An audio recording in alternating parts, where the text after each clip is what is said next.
upstairs in a different spot today too. Yeah. Came later too. I have 6 college hours of class. Yeah. And I had to finish a project with my class. I spent my lunchtime reading my lawyer about crap for the last 2 days that I had to deal with. Yeah. But that's okay.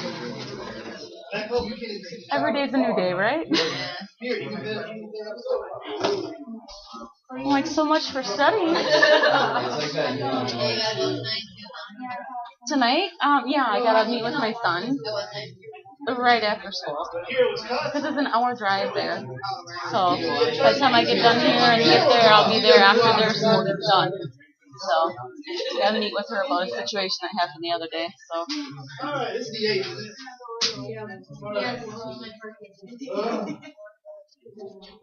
I apologize, folks, for running a little slow here. My stomach all of a sudden decided to commit suicide. Oh no, this is no fun. Oh, no, it's not the contagion.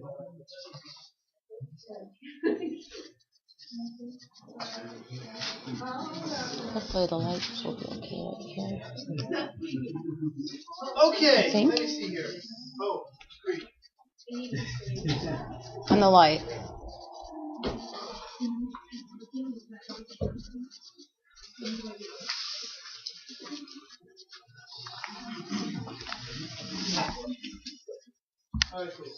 Well, good afternoon, my friends. No. Good afternoon. Yeah, I don't see the screen on there. Black here. I can when I'm sitting there. Alright, better? Everybody see okay? You can see okay. There's the attendance sheet. Okay. Light. Maybe it's the windows back there. Yeah.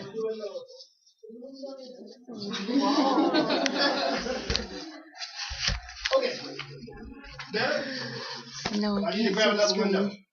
Okay, see this okay? Yep. Alright, this one is important. Alright, cool.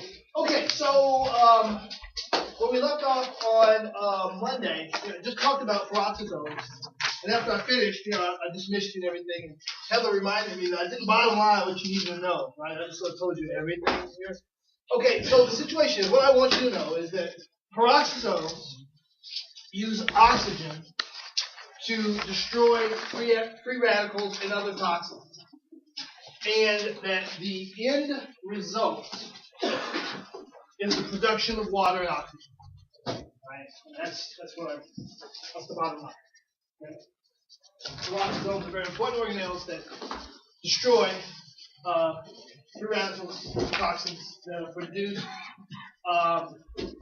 naturally by the body or that we ingest, right? And that have to be destroyed. Right?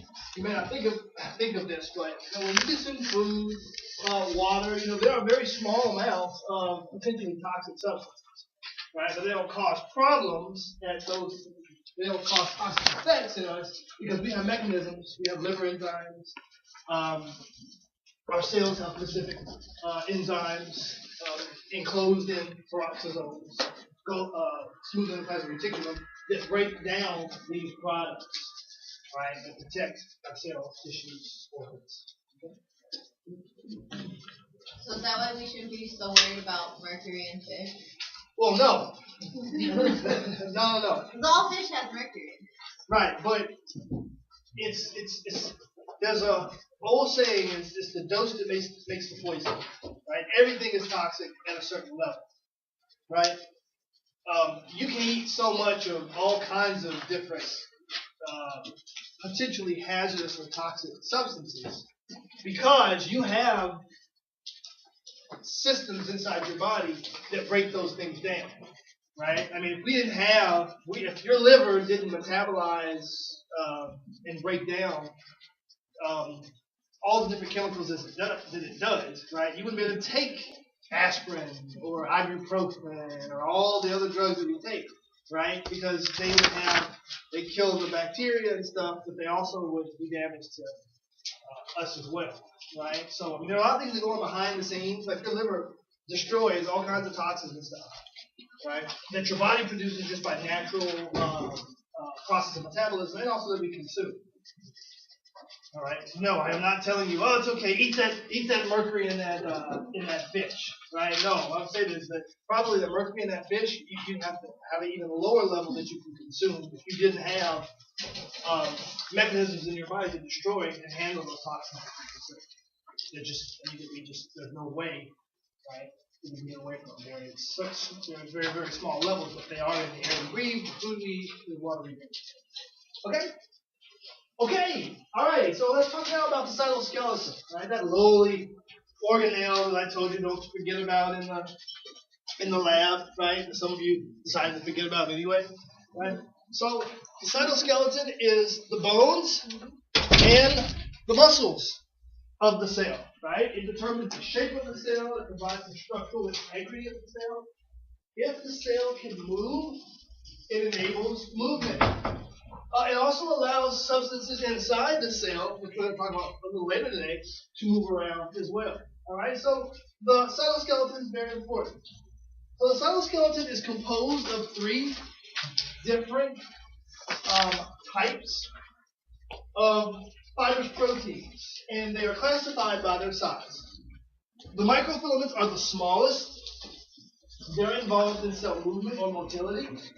They're also involved in changing the shape of a cell. Those cells that can change shape, it's because those microfilaments move and allow the changing of shape. And this is a picture of a microscopic slide of a cell where they were able to I can't remember the exact mechanism that they used. They were able to highlight specifically the microfilaments in the cell, right, which are shown here. Sorry. It happens. Intermediate filaments are larger than microfilaments, and those are those protein strands that form those desmosomes, those junctions that link one cell to an adjacent cell, so that they cannot easily be pulled apart. Okay, desmosomes, both intermediate filaments, and lastly, the largest of those structures that comprise the cytoskeleton are the microtubules. And the microtubules are actually composed of little tubulin subunits, which are actually arranged in bands, if you see here. And these microtubules are responsible for determining the location of all the different organelles that are located in the cell. All right, so they, as you can see, they are found throughout the entire cell, and they determine where in the cell all those organelles we talked about are located. Right? And these microtubules are the largest of the 3 components of the cytoskeleton: microfilaments, intermediate filaments, microtubules.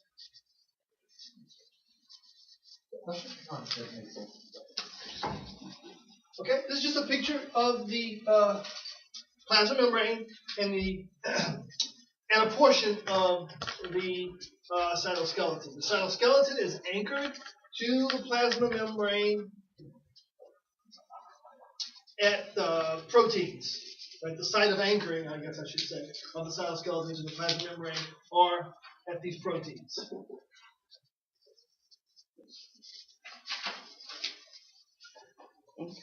This is just a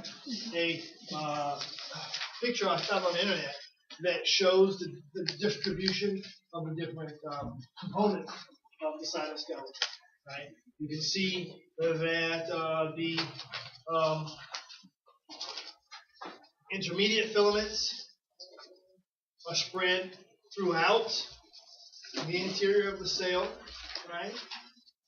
And that there's a high concentration of the microfilaments along the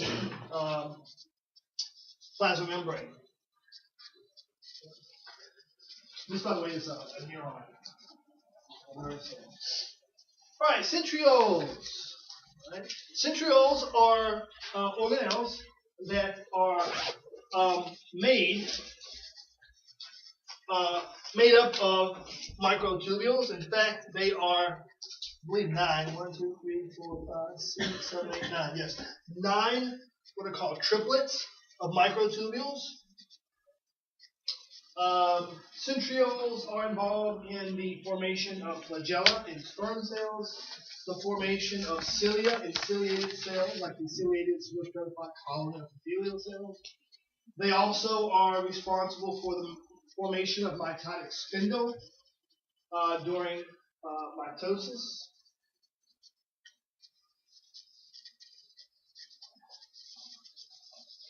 And the various functions of centrioles.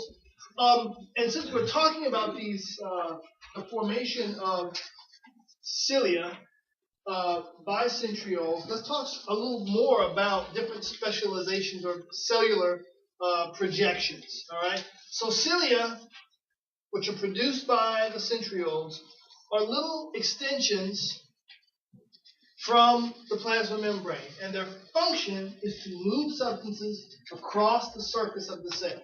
Their function in the human body is not movement of the cell itself. It's to move substances across the surface of the cell.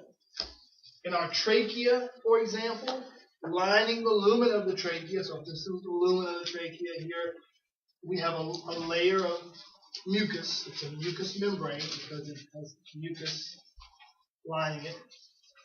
And of course, as we inhale the foreign particles that are in the air we breathe, some of them are trapped in mucus, and the cilia help beat and move that mucus with all those nasties that it's trapped away from our lungs, helping to protect our lungs from infection and also just physical and chemical damage by some of the substances that otherwise would make it to the lungs.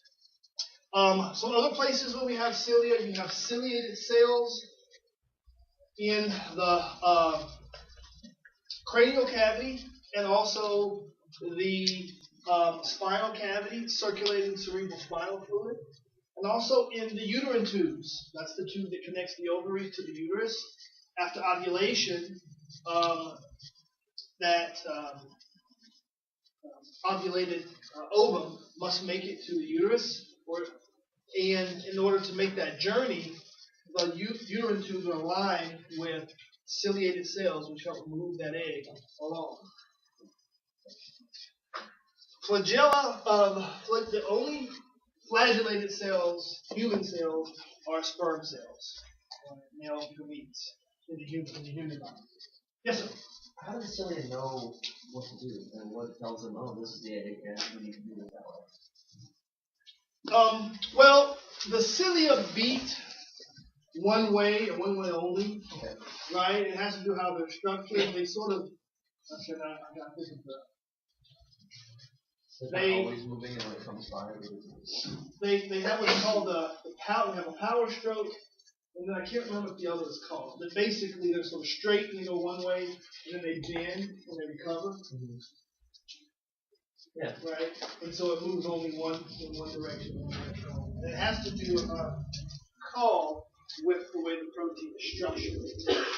Or proteins, I guess, structured.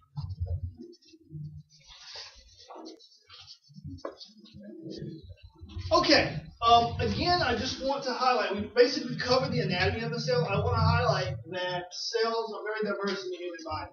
Right? And as we go from one organ system to another, you are going to see some differences in the shapes of the cells.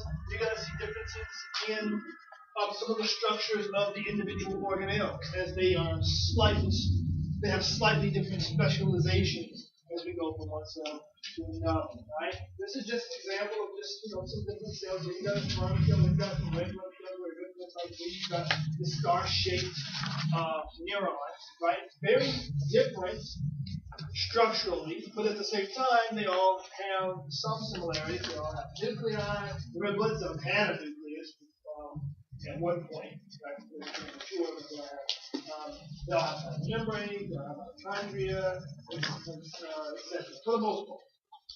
Red blood cells are the exception. Here's the fibroblasts we talked about today, laying down fibers and connective tissue.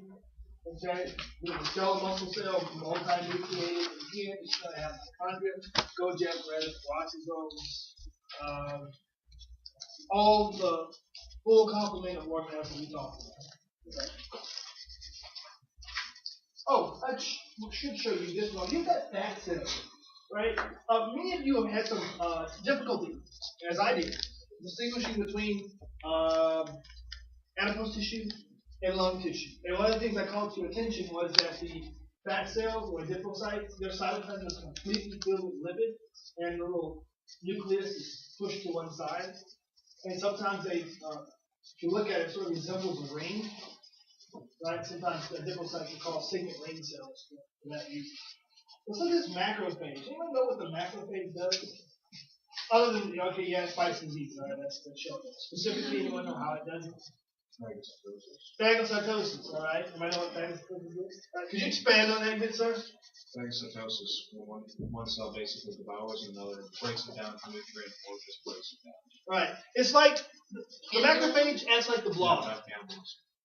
Right, remember the Blob, the old horror movies, the Blob looks like a big jelly, right? And it comes and it wraps its arms around you and it digests you, right? That's the analogy I like to use, right? That's basically what the macrophage does. Right? By phagocytosis, it engulfs, it wraps its arms around a foreign particle, right? Or sometimes not even a foreign particle. Right? And its lysosomes, remember those organelles containing those enzymes, those digestive enzymes? It releases those and breaks it down. It literally digests it.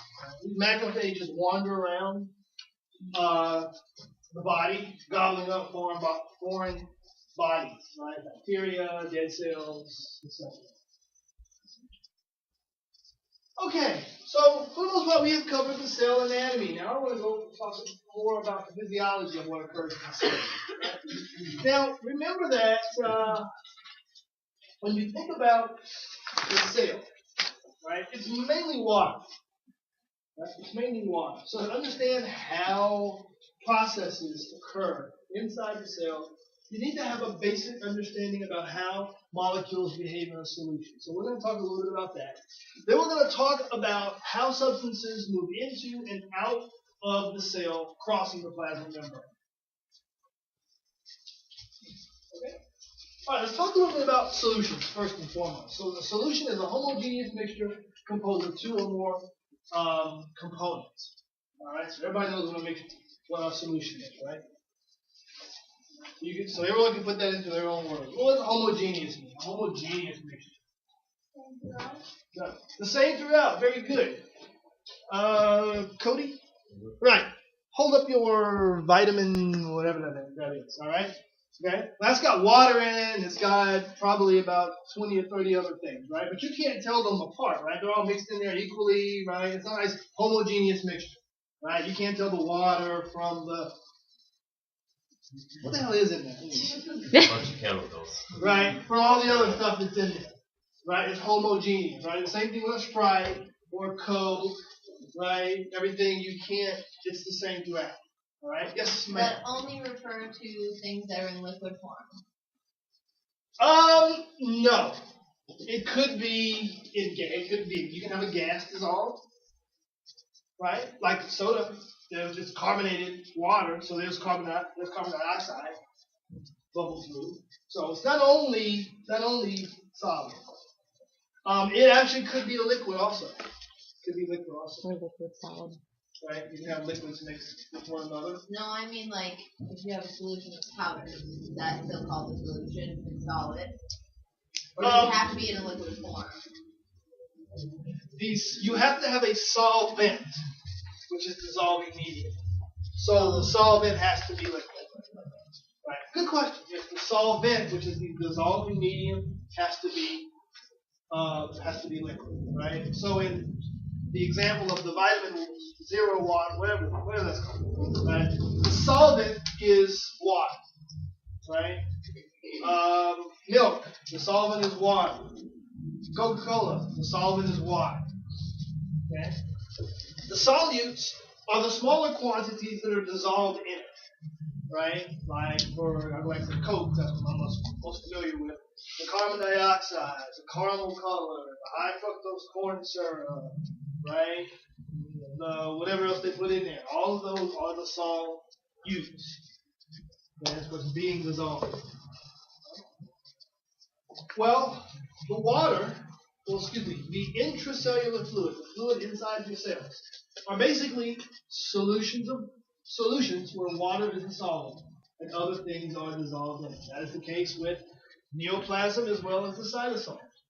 Also the extracellular fluid, right? Interstitial fluid, plasma. It's mainly water with other things dissolved in it. Okay? Please keep that in mind. All right? Now, let's talk about how substances behave in a solution, right? So, of course, you know that molecules are always in constant motion, right? Right? They're always in motion. Even if they're in solid form, they're still moving a little bit, right? Something that's in the solid, there are real strong bonds between the molecules, right? So they don't move a lot, right? Even the molecules in this table are moving a little bit, right? But they're pretty much just moving about like that, right? But they are still moving. If you add heat, you can increase, and the temperature rises, you increase the rate at which the molecules move, and you can liquefy them. So now the bonds between them are weak.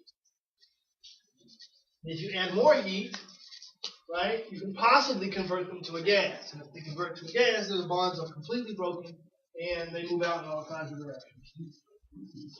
Okay? Don't worry about plasma, right? You can create plasmas, but that has no application to the human body or any living organism that I know of. Okay? But regardless whether it's in solid, liquid, or gaseous form, the molecules are always in motion. Okay?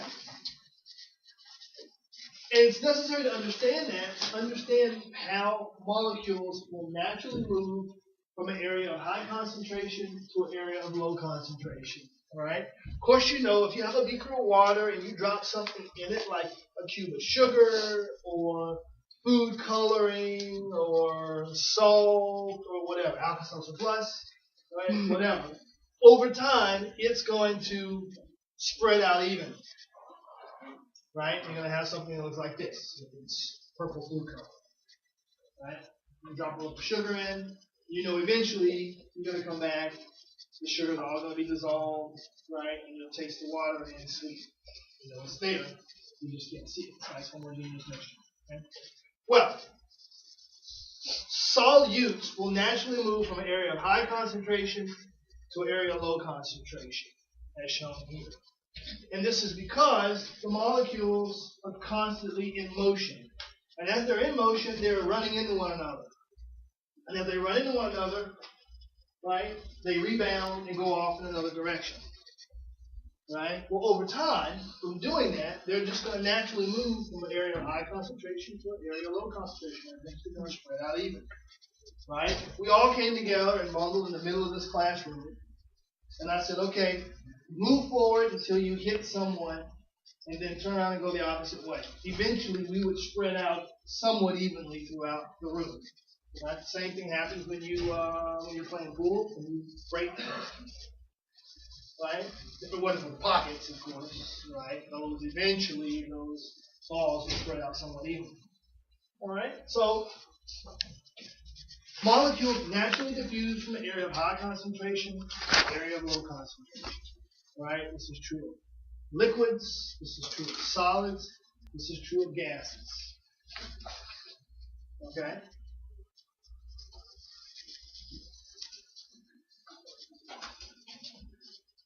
Okay, let's talk a little bit about terminology. All right? So let's say we have two solutions here. Right? And they're separated by a semi-permeable membrane. Let's say they allow these solutes to cross, but not the solvent. Right? So let's say we're looking at saline solution. Right? So we've got water with salt mixed in it on both sides. Here we have a higher concentration of saline than we have here. Okay? We can refer to the higher concentrated solution as hypertonic. Right? Because it's relative to solution B. Right? So solution A is hypertonic relative to solution B because it has a higher concentration of solvent. Solution B is considered hypotonic compared to solution A because it has a lower concentration of solutes. Now, if this membrane allows for the sodium chloride to move across but not the water, over time, what's eventually going to happen? Will balance out. Right, we're going to do that. Eventually, there's going to be a net movement of solute from A to B, right? And then you're going to have isotonic solutions where the concentration of solutes are the same. Typically, when one is given an IV, you are giving a solution that is isotonic with your blood, or at least isotonic with your tissues. Right? So we don't have a net movement of water or solutes in or out of your cells. Yes, sir? We're making orange juice. We had that one on the bottom of the concentration. Orange juice. Well, typically, on top and then you have not exactly the same here. You're talking about two bodies, two solutions that are separated by a semi-permeable membrane. In that case, what you basically have with orange juice, you have a suspension where certain solutes have just sort of fallen out of solution because they're heavy enough to grab you over, right? So you have to just shake them to resuspend them. When we talk about isotonic and hypertonic, hypotonic, isotonic, generally we refer to the inside and outside of the cell, right? Where you're looking at intracellular fluids versus extracellular fluids. Right? Here, I didn't mention intra or extra, just that there is a membrane here, a semi-permeable membrane, one that allows certain substances to cross and not others. Okay? Clear? There we go. Alright, let's relate this to the plasma membrane. Okay? If you remember, the plasma membrane is that phospholipid bilayer, right? So you've got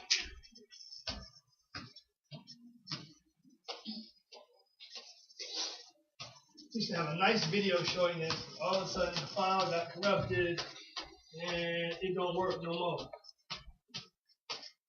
All right, remember that? Okay, remember the phospholipid bilayer? So here we have the polar heads here, right? And we had this non-polar region. Okay, remember that? Okay. When we had these polar heads were in contact with water, extracellular fluids, for example, intracellular fluids. Okay, so we have the interior is non-polar, and this thin outside, we have these polar heads contacting the water. Okay.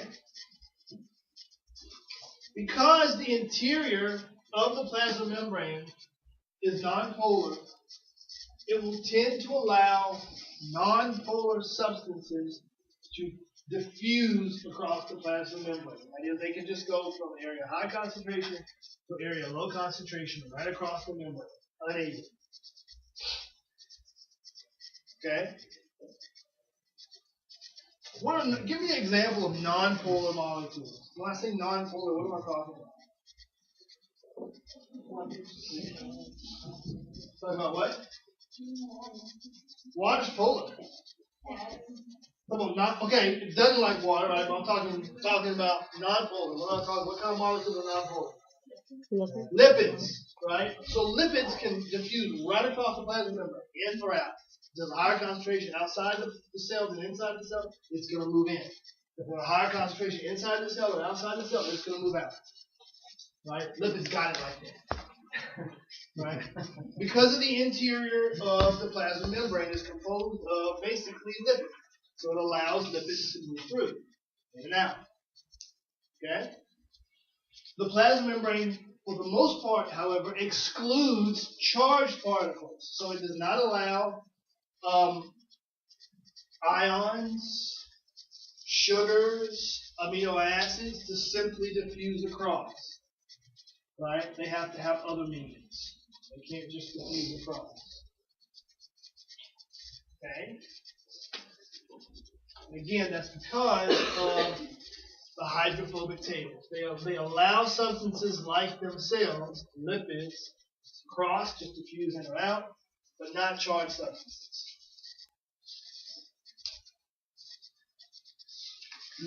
Okay? So we refer to the plasma membrane as being selectively permeable. It will allow certain substances just to cross, and other substances it says no go. Okay? Now, let's talk specifically about water, right? So when water moves from high concentration to low concentration, that is called osmosis. Right? Osmosis. Now, let me see if I think this video actually does that. So let's see if we can get, all right, everybody's very real with it. Can somebody get it? This is important.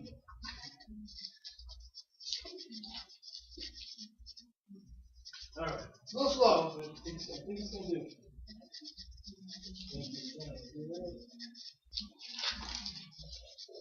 All right, we're back. Hey, go away. Okay, here we go.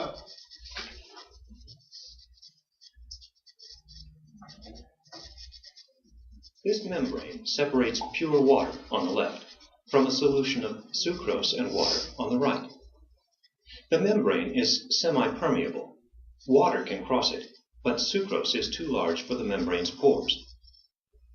Water molecules will move from a solution with a lower concentration of solutes to one with a higher concentration of solutes. A solution with fewer solutes has more water molecules that are free to move about and follow their concentration gradient across a membrane. Thus, there will be net movement of water across this membrane from left to right.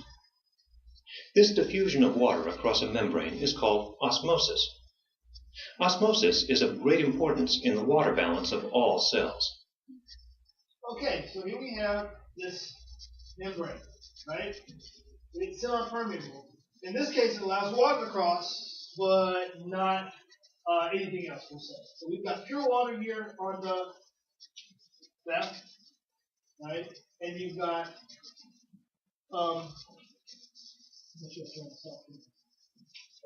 can you see this okay?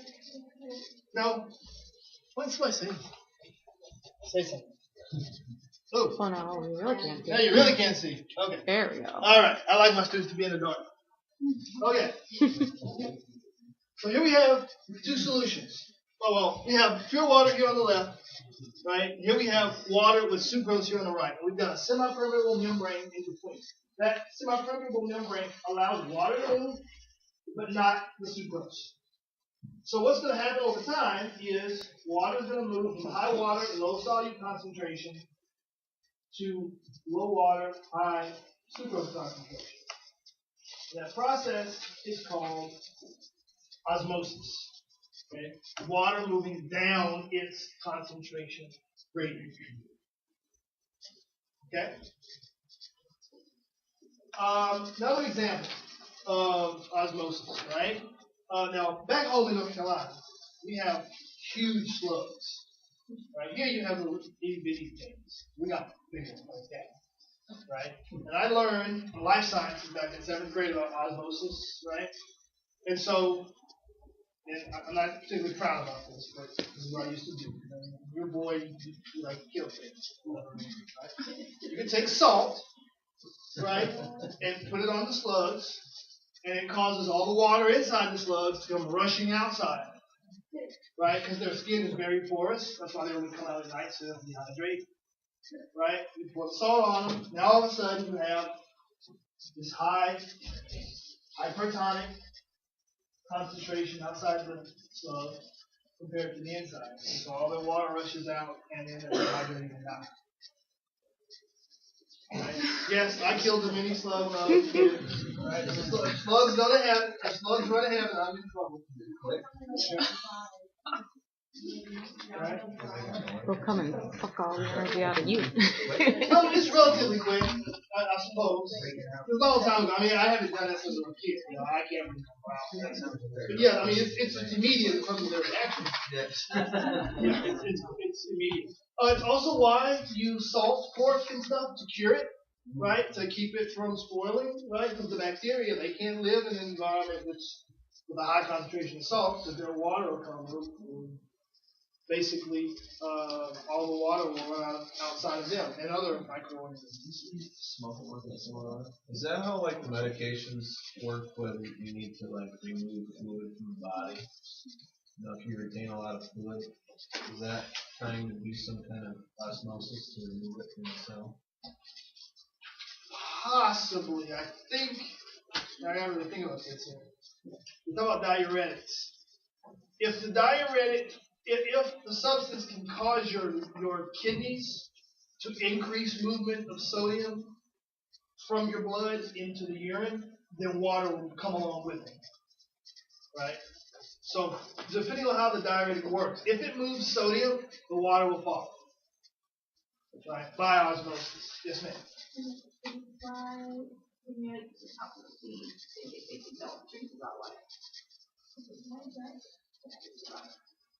Right. Yeah, that's the problem. Well, to a certain extent, because once you get the sodium, then you gotta get rid of it. Right? But once you run into electrolyte balances and stuff. Right? But it's all related to the fact that water follows salt. Yep. It's all related to that. Okay. All right. So you understand osmosis, right? Water's gonna move from high water, low solute concentration to low water, high solute concentration. Right? Okay. Now, let's apply this to the plasma membrane, right? Even though the plasma membrane doesn't allow charged particles to move across the plasma membrane, there's so much water that a certain amount does leak across. Also, there are specific channels called aquaporins that specifically allow water to cross. Right? Just like there are doors specifically for students and instructors to allow us to move in and out of the classroom.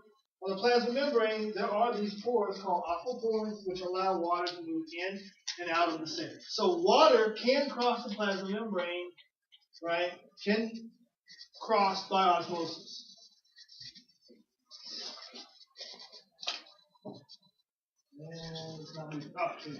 Okay? So, let's see what the consequences of putting a cell in a hypertonic saline solution. So let's say we take a cell. Let's say I took a red blood cell and I put it in a hypertonic saline solution. That means the concentration of salt is higher outside the cell than inside the cell. All right. Where's water going to move? Is it going to move out or in? Out. It's going to move out, right? And the cell is going to shrink. Okay. Now on the flip side, what if I put a cell in a hypotonic solution? Now it's more constant. Like if I say I put it in pure water, right? Where's the salt? Where's the water going to move? Inside. Inside the cell, right? And if enough moves in, it can actually burst the cell. Okay. Now let's see if I have a slide on this. Can't remember. Okay. Another class. All right.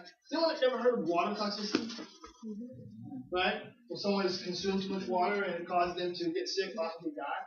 Right? On the East Coast. From too much water? Yes. Okay. Weed for a weed. Yep. Weed for a weed. Right? A couple of things. Back in North Carolina, we had a couple of parents that actually were charged and convicted for manslaughter because, as punishment, they forced their children to drink too much water. So much water it killed them. And they probably didn't know that water could kill, right? I mean, other than put someone's head down, right? But it can, right? And there was a weed for a weed contest. There was a radio station out in California. They were having the competition to see who could drink the most water, right? And so they had they'd win a week. Whoever won would get a week, right? It was a lady. She wanted to win a week for her kids, and so she did that. despite the fact that there were people who called the radio station and told them that that was potentially dangerous, they pretty much ignored the precautions. And she consumed copious amounts of water, a lot of water. On the way home, she won. On the way home, she became unconscious and died, right, from water toxicity. All right, and literally what happened was she consumed so much water, and so much water moved into her bloodstream and then into her interstitial tissue that she basically put her body cells in a hypotonic solution where there was a low concentration of solutes like sodium and potassium and such outside the cell versus inside the cell. And so water moved inside the cells and caused them to enlarge, right? And if this happens in the brain, right, one, the neurons aren't going to be functioning normally, right? And if those cells swell, the tissue swells, the brain swells, then you get encephalitis, right, which can cause coma and death. Okay? Remember that it is in almost every substance is the dose that makes the poison, right? So can water kill you? Well, if you consume enough of it, right? Yes. Now the kidneys will work to get rid of that excess water, right? But she simply took in water too fast, right, for her kidneys to keep up. Yeah, what's the ratio? It'd be a lot. I mean, you have to force. I mean, I don't want you to be afraid that, you're going to get thirsty and you just might drink too much water, right? You would have to force yourself, right? Way back then. As long as you put like salt or something and then some bottles of water that you drink, going so the electrolytes can be fine, right? Right. Technically, yes. You should be fine. Or eat while you drink. Right. This was like just, like Madison's finest. Pure water. How much did she consume? I do not know. I'm sure it's probably several gallons. Why wouldn't you throw up? At a certain point. Wouldn't you stomach Yeah, like your so body's full you rejecting throw it up? or something. You would think so, but you can absorb water fairly well. That's what happened in boot camp when I was had flat tongue for a lot of Right. So I taught me so I can eat so Mm-hmm. Well, everybody doesn't react the same, right? I drank too much water one time and I did throw up, right? But everyone doesn't react the same way, right? Right? You have two people drink a bunch of alcohol and both get just as sick as a dog, and one throws up, one doesn't. I mean, it's just everybody's body is a little different, Candle sensitive right now. right? The defense mechanism would have been good if she would have. Right? Because that throwing up typically is a defense mechanism. Your body's saying, this is killing me or hurting me, get rid of it. Right? And she might have. Right? I don't know all the details. She might have, but obviously it was too late. Part was in the whole movie, you couldn't pee. You peed, you lost. Which is also bad. Right? But that wouldn't have caused the problem. All kinds of stuff. Wow. Oh yeah. Back to the topic. All right. Very, very glad that you're interested in the in the weed for a weed. Okay. But you understand how water moves. Right? What causes where water will move? Water will basically follow the solutes. Right? Okay, in our bodies, a lot of times it's salt specifically. Okay? Alrighty. So, let's talk further about how substances move in and out of the cell across the plasma membrane. Alright? There are basically two processes. You have passive processes and you have active processes. Okay? Passive processes are those that do not require energy. Right? At least not on the cells part. Anyway, the cell doesn't have to do anything. Right? Active processes, right? I want you to change the word transport to processes. Right? Change transport to processes, please. Cross out transport and say processes. Because active transport is a very specific active process. Okay? Am I with me? Yep. All right, cool. Let's talk about passive transport. We've actually already started talking about passive transport. Okay? Alright, so active transport requires ATP. The cell is going to have to spend some energy, alright, to move substances across the plasma membrane. Let's focus on passive processes. In passive processes, the cell doesn't have to spend any energy, right? There are 4 different ways in which substances move across the plasma membrane passively. There is simple diffusion, osmosis, facilitated diffusion, and filtration. So, we said that diffusion is movement from high concentration to low concentration, right? Okay? And we said that molecules that are lipids, non-polar molecules that are very much like the interior of the plasma membrane, they can just diffuse right on across by simple diffusion. So if there's a higher concentration of some lipid-soluble substances here, they're going to move into the cell. If there's a higher concentration inside the cell versus outside the cell, they're going to move down their concentration grade. Okay? Passively. Right? That's just how substances naturally move from high concentration to low concentration. Right? No energy required. Everybody with me? Mm-hmm. Right? Oh, I should have also mentioned that. Very small molecules like oxygen and carbon dioxide, right? They can sneak between the phospholipids and go in and out of the cell. They can diffuse in and out of the cell too, right? So carbon dioxide and oxygen, those respiratory gases, right? They can diffuse right on across the plasma membrane. Typically, oxygen levels are greater outside the cell than inside the cell, right? So oxygen just diffuses in, and typically, since the cell is making carbon dioxide all the time, right? Mitochondrion. Carbon dioxide just diffuses right on out the cell. Alright? So, lipid-soluble molecules as well as the respiratory gases typically just cross by diffusion, simple diffusion right across the plasma membrane. Water molecules move by osmosis, right? That means they're going to move from high water, low solute concentration to low water, high solute concentration. Some can just sneak between the phospholipids, and others just move through those aquapores, those special pores or channels that allow water to enter and exit the cell. Okay. Now, let's talk about facilitated diffusion. Facilitated diffusion is diffusion where a protein carrier is involved. Okay, a protein carrier is involved. It is facilitated because you've got to have a carrier. It is still diffusion because the substance is moving from high concentration to low concentration and no energy is required. Okay? So say you have these lipid-soluble molecules that typically would diffuse just right on through the plasma membrane, but they're just too big. Right? Certain protein carriers will bind to those lipid molecules, and when they bind, they change shape and allow them to enter the cell. Okay? Facilitated diffusion. It's facilitated because you have to have a protein carrier, but it's still diffusion because substances are moving from high to low concentration and no energy is being expended by the cell. Right? The analogy I like to use is when you go to a hotel, right? And they have the revolving doors, but you have to provide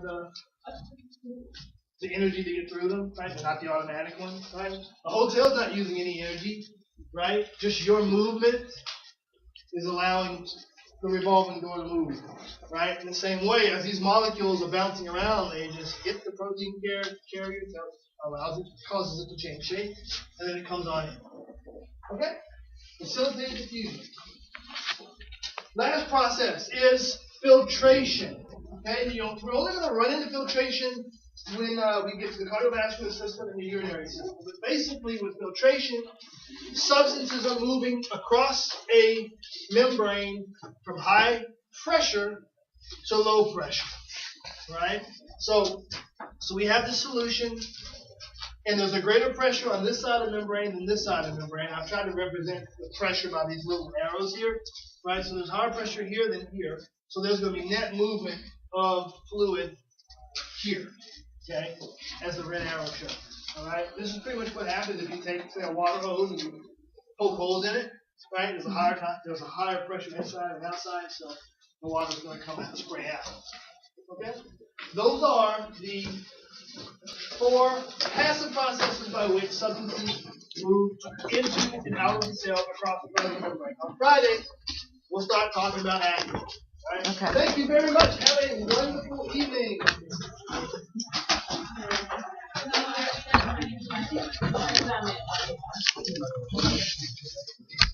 I thought I stopped it.